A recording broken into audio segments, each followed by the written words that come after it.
Welcome to Tech and Houblon, the podcast that explores information technology and our passion for beer. I'm your host, Luc Dumoulin, and in this episode recorded at Ben's Bar, we dive into the exciting world of information technology, from the latest news and trends to expert opinions. We cover it all, not to mention our beer recommendations. Whether you're a fan of technology, good beer, or a curious listener, there's always something new to learn on each episode. Hello, everyone, and welcome to a new episode of Tech and Houblon.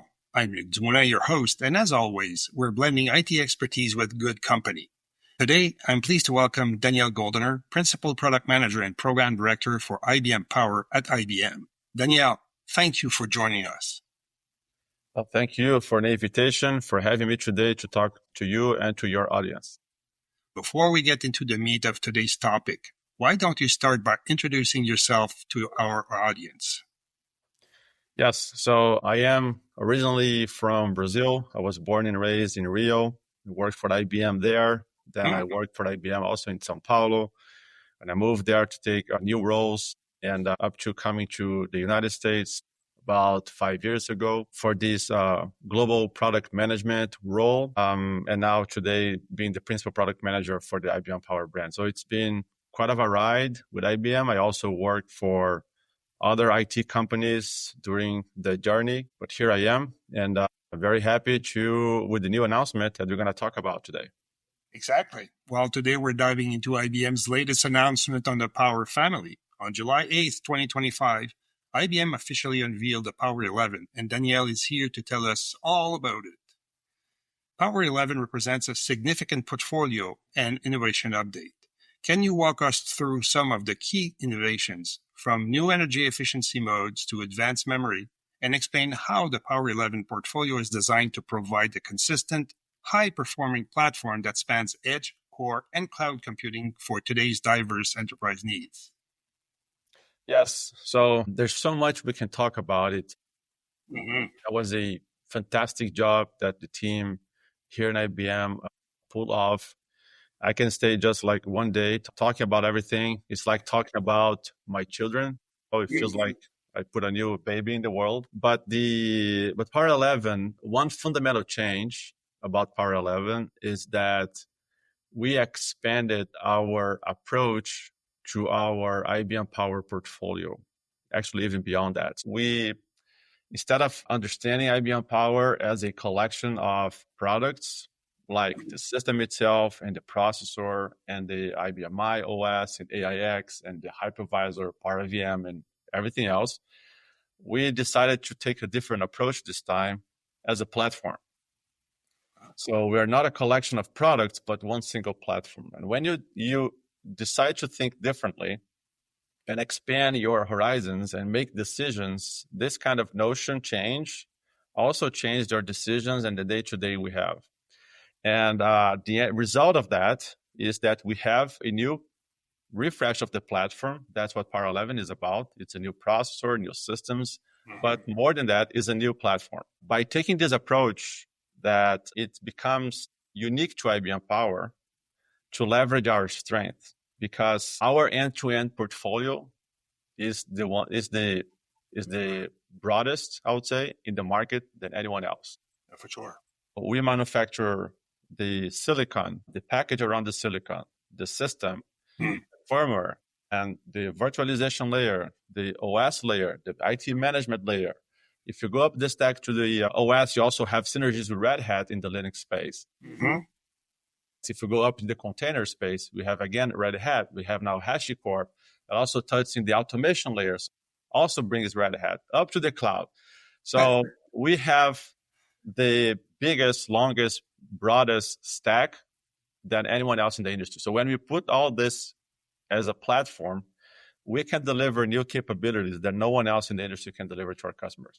True. And what's coming out of that, which is really what matters to our customers and IT fans out there, is what are those new capabilities, what we can do with them, right? Not just what they are, but what's the impact to our customers' business. And what you could expect from Power 11 now is whole new levels of business efficiency and business continuity. Besides the new AI accelerations, we're adding to the platform and also more integration into the hybrid cloud. And we can spend more time talking about those capabilities. Well, you mentioned a few things here, but I listened to the presentation and I was virtually there at the launch of the Power 11, and a few things struck my mind when I heard sub-second ransomware detection, 6 nines availability, always on upgrade. Can you expand on that? Because I think those are great features that are going to speak to all customers. Yes. So one thing that on this new approach we took on as a platform to get there, part of that was also I would say an unprecedented work that we did in IBM Power, to reach out to customers and business partners to the point that we have almost 100 of them co-creating the platform with us, as formally committing their time and energy on creating this platform with us. So one insight that came out of that was that system availability, security, IT management, they are all parts of the same problem that IT users are trying to solve, which is business continuity. That's why companies invest in higher availability, in security, and in better efficiency to manage the IT, because it's all about delivering the maximum uptime to the business. So when you change your understanding and start to understand better your clients' pain points, it becomes clear what we have to accomplish, right? Where we have to innovate. So we came up with new features, as you mentioned. I'll talk about them, that no one else in the market can deliver because of our platform integration and the feedback from our customers and partners. And let's start one by one. About the management side of the infrastructure. So while I would say even ourselves, and also most of the industry have been focusing on the unplanned downtime from failures and RAS capabilities and security as well, there's a key component of disruption that is the maintenance process. Yes. To maintain the infrastructure. And because the maintenance process is most of the times it's complex, requires certain skills. And as for the complexity, the negotiation with business units, all that is stressful, it's complex. And as a result of that, most companies, they don't update their infrastructure. And as a result of that, they are more inclined to have unplanned downtimes or have security downtimes. So the maintenance and the currency of the infrastructure is so critical on the process of maintenance itself and at the consequences of not doing the maintenance, right? So what we did is now a full automation of the update process of the platform. So you can update your system, your firmware up to the VIOS, the drivers. You can have all that end-to-end automation performed by the Power 11 platform with no downtime to your application. That's a strong statement. Yes, a lot of things to discuss on that, but that's on itself is already one great capability that only Power Systems can deliver, and it's being very, very well received by all the customers and business partners we have been talking about it. You touch on another capability, which is the security side. So on security, Power Systems have a tradition on being the most secure systems, right? Or have a very good secure posture, but we cannot stop there. So as we understand how the market is evolving and the new threats coming, like quantum attacks that can happen anytime using quantum computing technology, which leads to increasing regulation, more stringent regulation in some industries that need to adapt and accommodate to those. So this is the new reality on around security for infrastructure. So what we did is, and again, there's so many new capabilities around security, I can just spend an hour talking about it. But in partnership with IBM Storage, we came up with a new offering called IBM Power Cyber Vault. What it does is it allows our customers and power users, together with IBM Storage, to detect a ransomware attack in less than a minute. So in less than a minute, you can have that alert. And within minutes, you can respond to that and keep going, right? So we can have an idea of the impact of that. The average today in the market is about days, in some cases weeks, to detect the ransomware. Mhm. So if you take days or weeks to detect an attack, the damage is already done. But if you can detect that in less than a minute and respond to that within minutes, but this is the level of efficiency you have there is unprecedented. Absolutely. And the savings or the avoidance of cost or of additional penalties on there is also, I mean, you can measure in the millions of dollars in most of the cases. So those new capabilities are some of what we have built into the platform. We also added some RAS capabilities, especially on the high end. We can now claim technically 6 nines of availability, even though most customers already have that empirically, but we can now attest for that. And only to close on that topic, we also have a new capability called spare cores.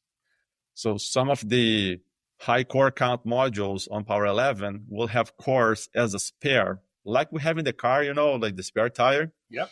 They work pretty much like the spare tire. You can't provision them, but if for any eventuality, one core fails or one call, you lose some of the threads of the core, the spare core will take over. It avoids performance degradation, and you don't have to restart your system for that. The only difference to the car spare tire is that on the car you have a downtime. In this case, you will not have.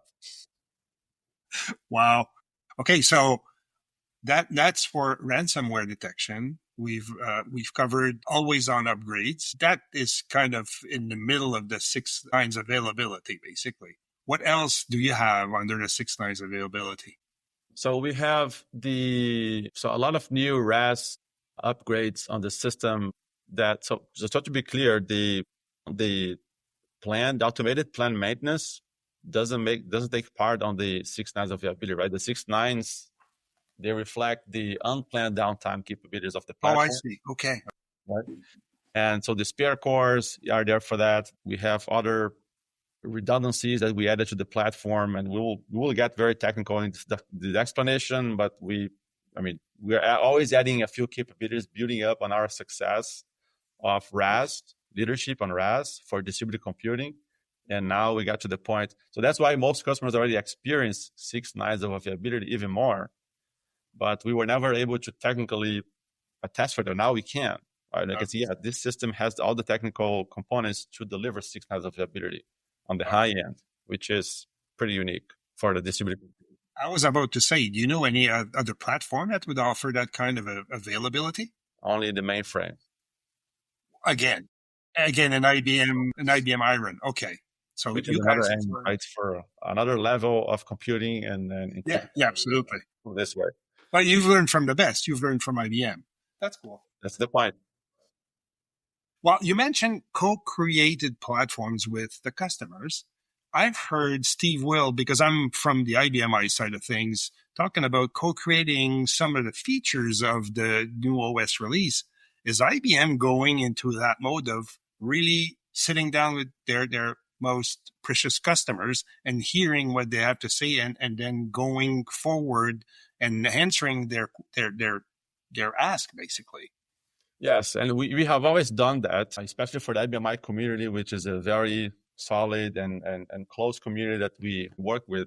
We have processes to collect feedback and requests, etc. But this time with Power 11, we can always improve, right? So this time in Power 11, we took a few steps further on that.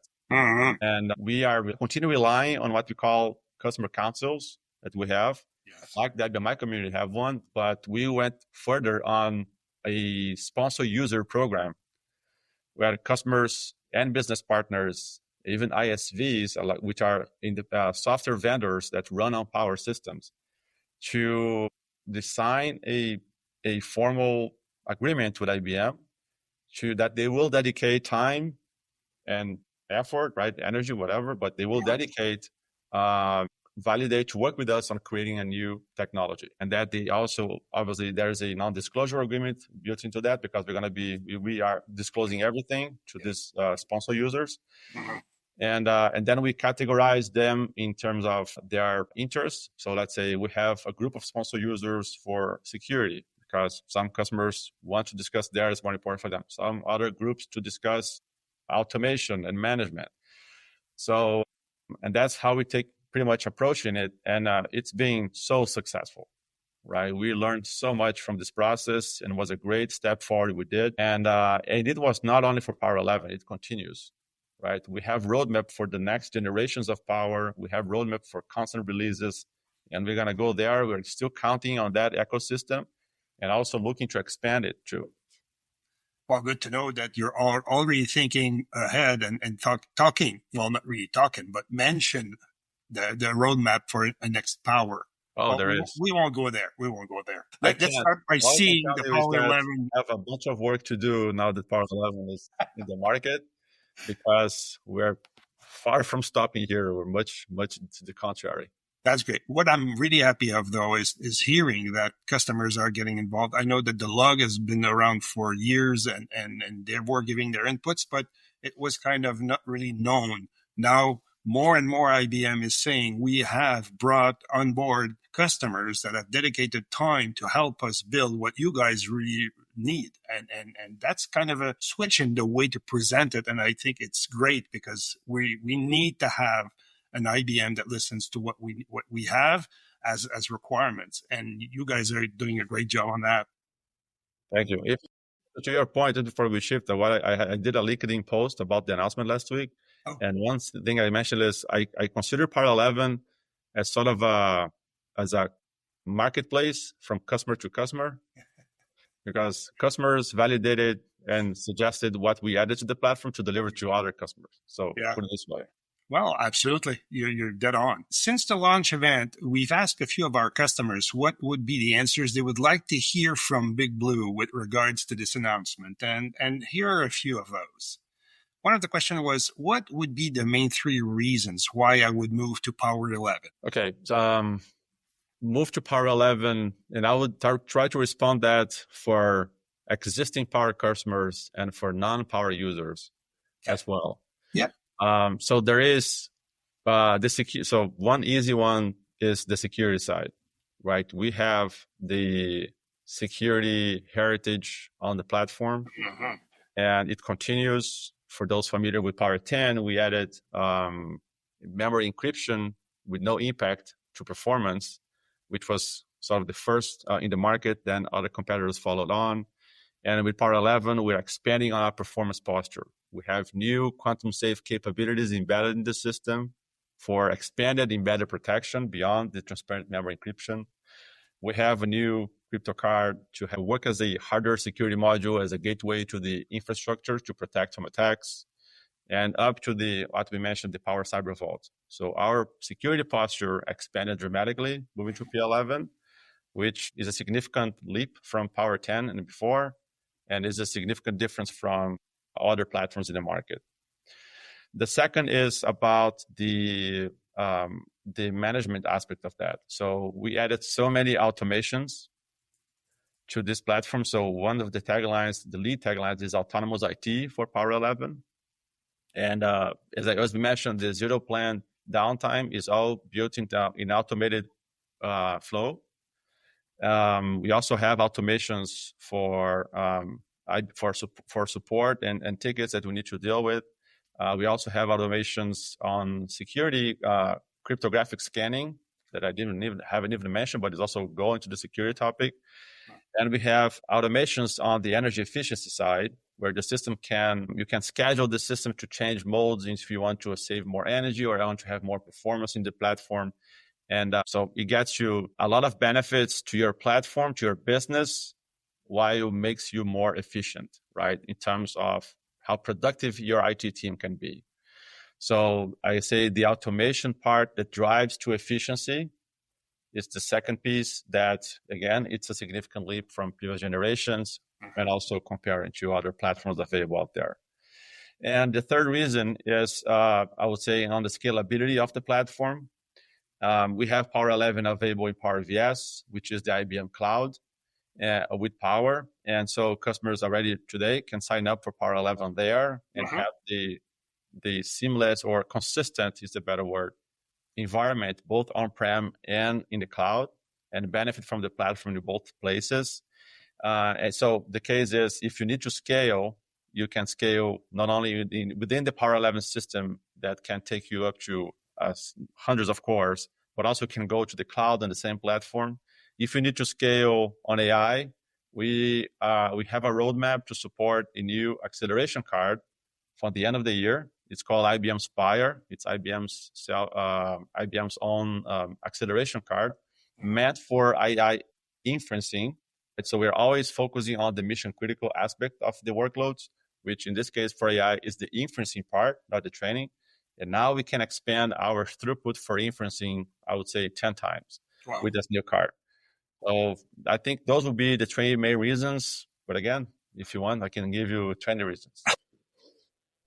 Well, thank you for that. There's another question. I guess you've kind of answered it with that first answer you gave on the first question. Why choose Power 11 over Power 10 if you come from a Power 9, let's say?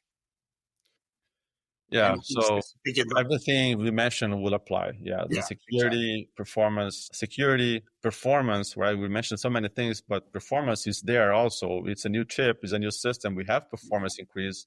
We have significant performance increase from Power 9, as they're mentioning. So that makes a difference. And we have new levels of efficiency, security, and also scalability. And everything we just mentioned will apply for coming from previous generations to Power 11.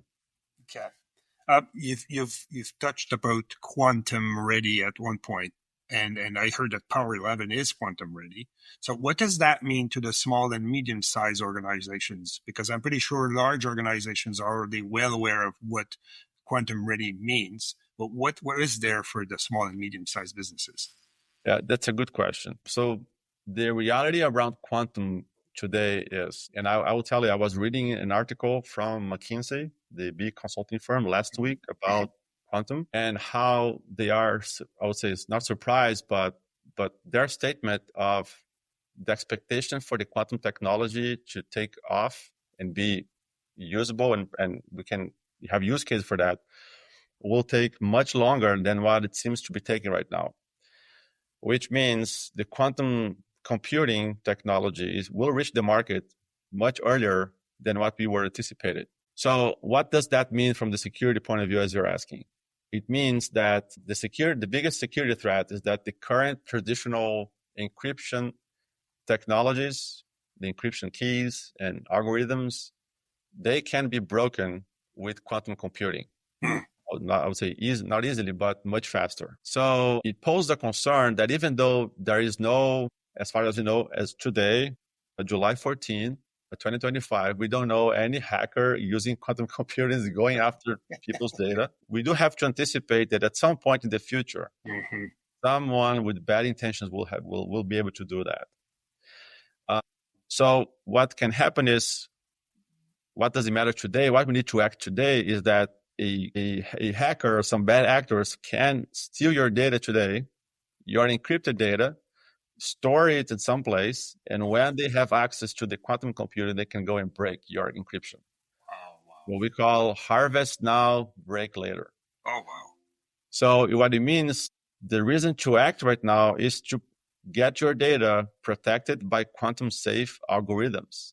I mean, algorithms that will encrypt our data that not even quantum computing will be able to break. Or will take the quantum computers require much more work, power hours, etc., to break, right? Because theoretically, traditional computing can break any encryption, but will take like more than a lifetime. That's where we want to get.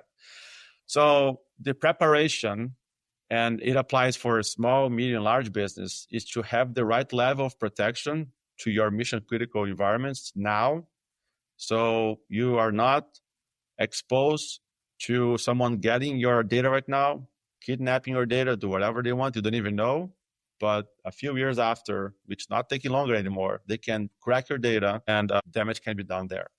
So what we are doing with Power 11 is we are embedding quantum safe algorithms to protect the systems, especially when you are restarting the system, which is a moment of vulnerability. Also, when you're moving applications from one Power 11 system to the other, it's a process known as LPM. The LPM process now is quantum safe protected. Wow. Because that means the application is going to the network to another system. So it is an exposure right there. Someone can intercept. So if someone does it, now it's going to be protected with Power 11. The new crypto card that I mentioned is in compliance with the most complex and stringent regulations today, called FIPS 4. So if you are in the US, you have CNSA with new recommendations. If you are in Europe, we have DORA regulations. And so the embedded features plus the new plus the Cyber Revolt offering will help you get to meet these regulations that are just they're just starting basically. They will become more and more stringent.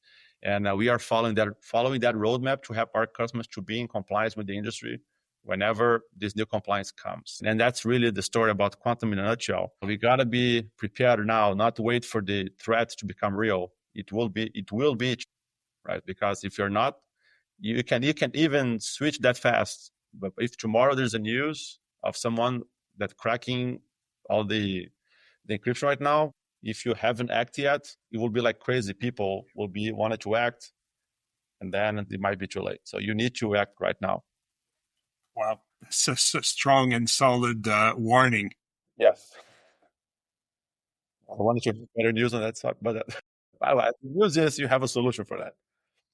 Exactly. Let's talk about Power VS and how does Power VS leverage the processing power of Power 11? And as a sub question, is it dedicated solely to cloud workloads?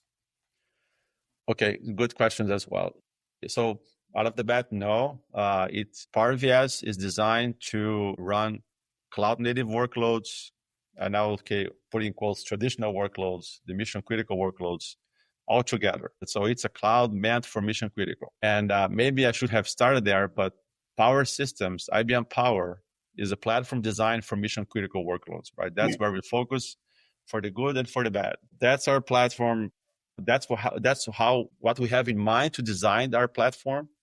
It is for mission critical workloads, meaning non-mission critical workloads, you might not see benefit from Power to them. Might be an overkill for some of this, but that's where we want to focus. That's the segment of workloads we focus. So that's why you'll see databases running on Power, SAP applications on Power, banking applications running on Power, like Temenos, Finacle, because this is the kind of workload that benefits from what we are adding to the platform. And everything I'm talking to you today, it's because it's important for mission critical workloads. And all that now is available on-prem with the on-prem systems, and also is available in Power VS, right? So you will have consistency for your mission critical environment across both deployments. So a Power 11 system that is available on Power VS already, you will benefit from all the security aspects that I'm mentioning. It's there. You will benefit from the performance that is also there. You will benefit from, and I'll say the IBM Power VS managers will benefit from all the automation we added. Because from a customer point of view, you just sign a service SLA, but becomes much more secure availability of SLA, I would say, for Power VS, because they have all these back-end features that the platform provide. Also on the AI side, the acceleration we can have in Power VS. And once you are in Power VS, it's worth mentioning, it's not just about Power, because Power VS, which stands for Power Virtual Server, it is running on IBM Cloud. And IBM Cloud has more than 250 services that you can benefit from. A customer decides to move to Power VS to have Power running on Power on the cloud, then you can explore a whole new dimension of services from IBM related to AI, related to more security, related to more automation, related to other workloads you want to consume from that. So you have a whole new universe of applications and services you can capture there. So I guess in the nutshell, that's the message. We are designing a platform for mission critical, regardless of the place you deploy the workload. I see. Yeah. So we can call you a true hyperscaler then.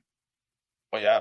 I mean, without talking about hyperscaler, we just announced a partnership with SAP for SAP Rise. Yes. Right? It makes us one of the official hyperscalers for SAP Rise. And it's being very well received in the SAP community because, one more time, and I was talking to one of the main analyst firms in IT last week about SAP and Power 11.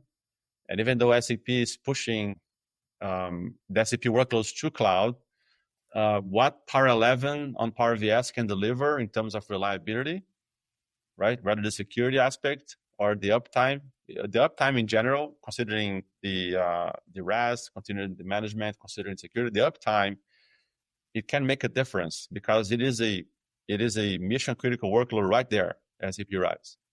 And the benefit from SAP into Power VS to Power 11 is dramatically. I have a Canadian question for you. Since our customers are primarily Canadian organizations, I've heard that it's possible that some of the Power chips have been manufactured in some of your IBM facilities in Canada. Is that true? That's true. We have Canadian blood running our chips, I would say. Oh, cool. That's we have the DNA. We have the DNA there. And I'll go even further. We have, of course, Canadian people working with us, right? Oh, for sure. Yes. So, now seriously, and I can call out a few friends that I can remember from Canada that working closely with us. It's been an extensive program. We have Canadian customers as part of the sponsor user program I mentioned. So we have Canadian companies working with us. We have Canadian companies as early adopters of Power 11, and part of the development of this technology was made in Canada. So yes, definitely Canada is part of this success. Music to my ears. We're getting closer to the end. Any closing statement, Daniel, you'd like to come up with? Yes. So I think we touched on the main points for Power 11. We are very happy with how the market has been receiving this platform so far. So we announced on July 8th, which is last week from the recording today. And we had the main event in Munich. We have several events across the United States, including Canada. We had one event also last week. And I'm flying to other events that are going to happen all over the world, the rest of the team. The media has resonated very well, and analysts and etc. So we are very happy and proud.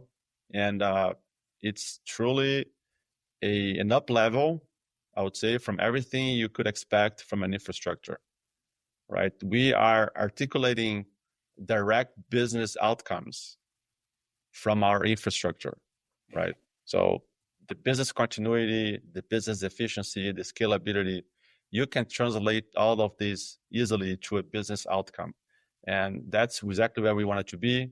And I hope that all the existing Power customers that will get more information about those capabilities and how the platform is will get as excited as I am, as also customers or companies that are not using Power today, as they're looking for like the best landing zone for their critical workloads.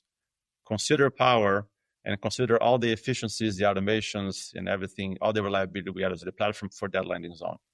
Because I just wanted to reinforce one more time, by putting all the parts of the stack together, innovation full stack, we are delivering capabilities that no one else in the market can deliver.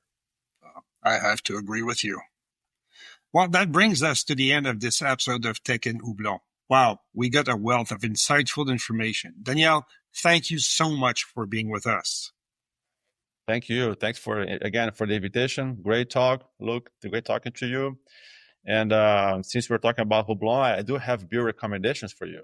Oh, yeah, well, go ahead. Yes. So I'm a fan of beer. So one more kudos to the invitation here. This is the right podcast for me, I guess. I have two recommendations. One is from those that are here in the North America, Canada, or US. My favorite is the Voodoo Ranger Hazy IPA. To me, it has the right balance on the taste, but on the sourness, and I just like how it tastes. But mainly, I'm from Brazil, so I would recommend one beer from Brazil, which is one that I like. It's called the Colorado Apia. So that's a wet beer, and a wheat beer, sorry, and it has some honey aromas.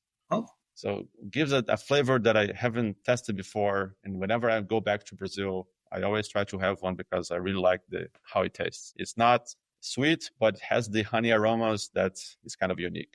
So wow. I will leave you guys with those two recommendations. Hopefully you can sip one of these beers while you are looking and reading something about Power 11. Oh, why not? Well, that's a deal. Let's go to Brazil and have one. Yes. Again, Daniel, thank you so much for being with us. Thank you, our loyal listeners, for tuning in. Stay alert for upcoming podcasts as we explore additional topics in information technology. Bye for now.